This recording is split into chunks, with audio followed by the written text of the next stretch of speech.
বাংলাদেশের বিপক্ষে সিরিজ খেলতে ভারত আসার কথা বাংলাদেশে, কিন্তু বাংলাদেশে আর আসতে পারছেন না ভারতীয় দল।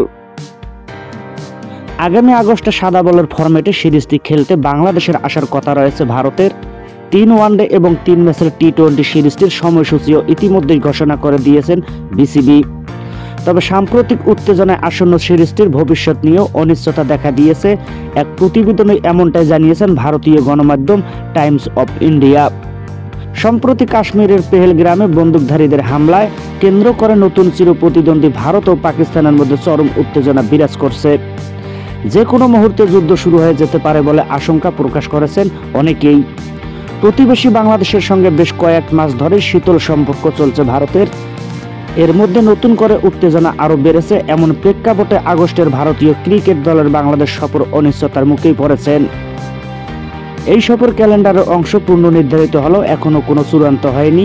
বর্তমান পরিস্থিতির কারণে ভারত দল যে বাংলাদেশ ওয়ানডে টি-20 সিরিজ খেলতে যাচ্ছে না, সেই সম্ভাবনাই বেশি।